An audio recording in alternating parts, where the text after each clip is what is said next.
Ever since film censorship was abolished in 2002, Korean movies get bolder and bolder. Take this movie, for example, Termination Reliance, which is based on a true story. In its opening week, it easily tops the box office with 1 million viewers. The extreme crime methods make 25 million Korean women afraid to go out at night. Countless fans call it a new peak for crime movies. The director focuses on crime and revenge, exposing the flaws of Korean law on the big screen without holding back. If you scare easily, here is a friendly warning.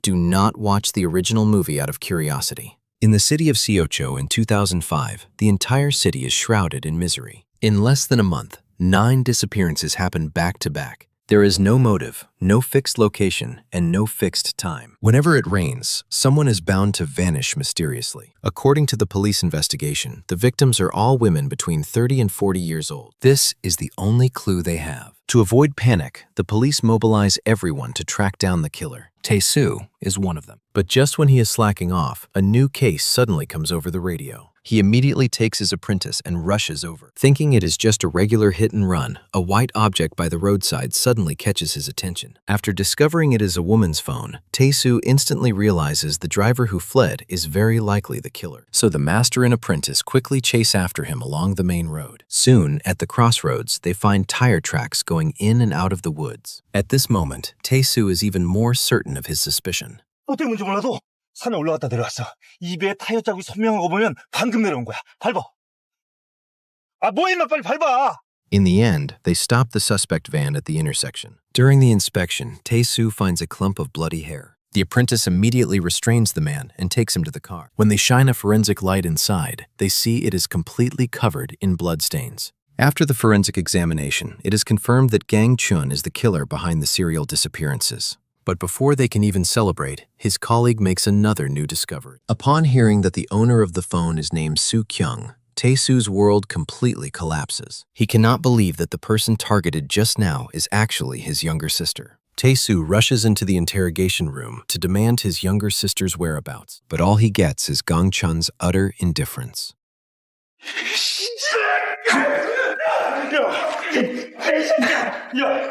뭐 하시는 거야? 너 어떻게 있어? 왜? 어떻게 있어? 왜 이러세요? 찾아봐. Aesoo dares not slack off for a second and immediately goes to his younger sister's house to collect items needed for a DNA test. Hearing his brother-in-law's tense cries, Tae-soo cannot bear it and turns around to comfort him. 내 말 잘 들어, 승현아. 아직 확실한 거 아니야. 정신 바짝 차려야 돼. 형이 경찰이잖아. 응? 내가 다 해결해.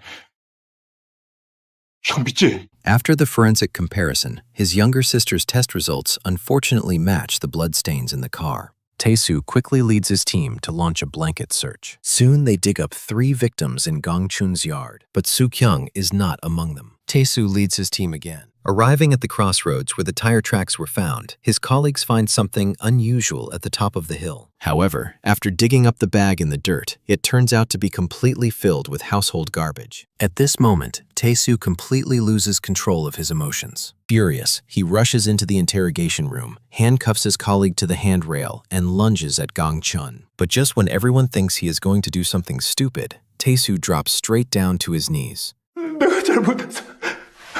이렇게 말했잖아. 뭐? 찾아보라고. In desperation, Tae-soo pulls out his service weapon and points it right at Gang Chun. But a devilish smile appears on the other man's face. Right after that, the chief rushes in with his men. Early the next morning, the police take Gang Chun to reenact the crime. Watching the killer's brazen attitude, the victims' families become extremely emotional. In a daze, Tae-soo catches a glimpse of his brother-in-law, but he vanishes in the blink of an eye. Afterwards, Gang Chun is taken to the hillside by the crossroads, but he still refuses to reveal the location of the bodies. Just as everyone is preparing to leave, his brother-in-law suddenly rushes out from the crowd. He wants to avenge his pregnant wife. Unexpectedly, he is tripped to the ground by a nearby police officer. Looking at Gang-chun's scornful eyes, Sung-hyun lies on the ground crying in despair. Soon, the court publicly tries the serial disappearance case. But since South Korea already abolished the death penalty, ultimately, Gang-chun is only sentenced to life imprisonment. Sung-hyun cannot accept this outcome and is even more unwilling to hear his old brother-in-law's comfort. 이제 그만 봐요. 승현아, 형님만 보면 수경이 생각이 나서 너무 힘들어요. After Tae-soo leaves, the despairing Sung-hyun decides to join his wife. Unexpectedly, the rope suddenly snaps. By the time he recovers, the man he used to be is already plunged into the abyss. 3 years pass in the blink of an eye. Tae-soo comes to the prison again. He never gives up looking for his younger sister. However, all he gets is silence and that devilish smile. Until one day, things finally take a turn. A gang boss is attacked and dies in a clubhouse. Looking at the countless wounds on the victim, Tae-soo believes this is an internal gang feud. But when he tracks down the man's underling, the other party flatly denies the assault. 내가 우리 큰형님 제끼면은 용의자 1순위에 딱 등극할 텐데 내가 병신 삽대가리도 아니고 내가 실상했습니까? Tae-soo tries to find a breakthrough from the victim's social circle. He unexpectedly discovers that the victim rose to power by betraying his own boss. Tae-soo immediately goes to the prison to question Myung-soo. Surprisingly, the man shows zero concern for his younger brother's death. He even flashes a smile of sweet revenge. Seeing this, Tae-soo has no choice but to go to the prison warden to find out more. When he learns that Myung-soo went out to hold a funeral for his mother before the crime, Tae-soo rushes to the funeral home without stopping. However, when he pulls up the surveillance footage from the funeral, a familiar figure unexpectedly appears on the screen. Tae-soo freezes on the spot in disbelief. To verify his suspicion, he hurries to his younger sister's house, only to find a scene of utter desolation. Childhood memories instantly flash through his mind. Suddenly, a noise comes from outside. Just as he is thinking, Tae-soo quickly hides behind the door. But he is still spotted by the other person, and he immediately chases after him. Fortunately, the man is knocked down by a car. Only then does he corner him in a dead end.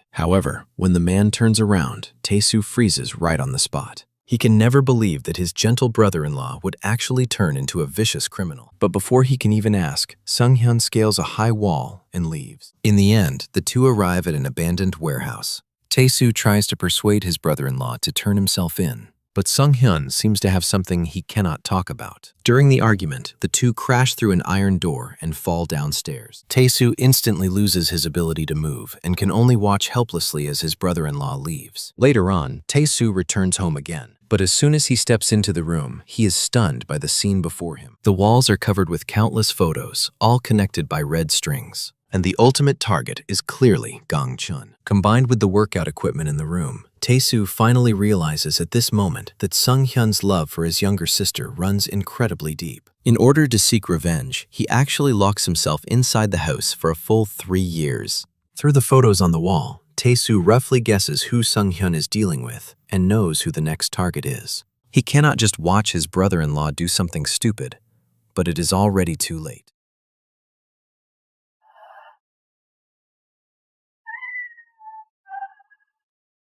Sung-hyun wants to take the opportunity to run him over. Unexpectedly, the other man's henchmen surround him immediately. The fragile car window shatters instantly. Sung-hyun is dragged to the ground by the crowd. He struggles and fights back with all his might, but he is ultimately overpowered. Just as Sung-hyun is about to lose his life on the spot, Tae-soo finally rushes over. But as the crowd disperses, Sung-hyun vanishes without a trace again. Meanwhile, Myung-soo also begins to fulfill his promise. But even though he is a legendary hitman, he still fails to defeat the vicious Gang-chun. In the end, the two severely injured men are sent to the hospital. Tae-soo quickly rushes over. At this moment, Myung-soo finally confesses everything. On the day of his mother's funeral, Sung-hyun approaches him to propose a partnership. He wants him to severely injure Gang-chun in prison. In return, Sung-hyun will take out the gang's number 1 and number 2 bosses. Upon learning that he was betrayed by his younger brother and sent to prison, Myung-soo agrees without hesitation. After learning the whole story, Tae-soo immediately guesses his brother-in-law's next plan. However, just as he steps out of the hospital room, the hospital's alarm system goes off. The hallway instantly becomes a chaotic mess. Gang-chun takes the opportunity to break free from his restraints and escape.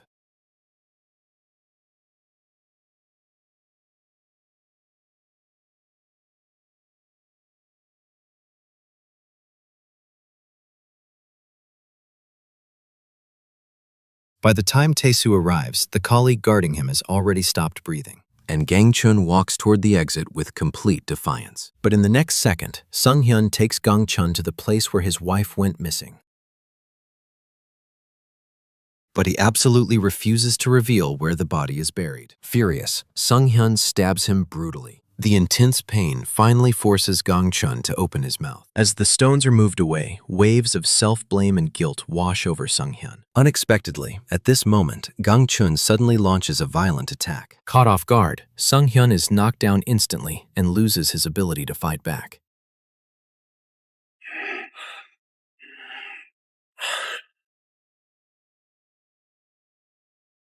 네가 찾는 그냥 이거 같은데? 수격이 어딨어? 그래 뭐.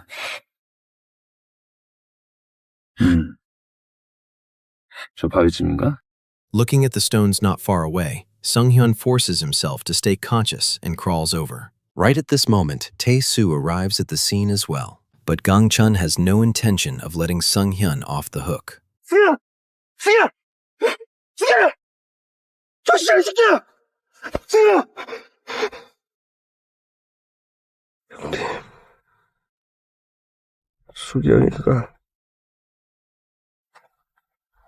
수경이가 여기 있대요.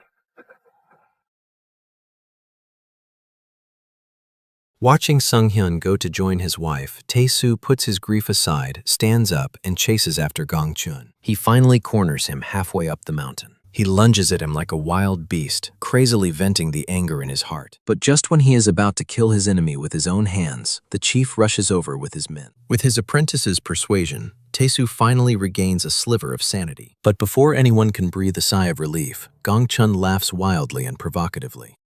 야!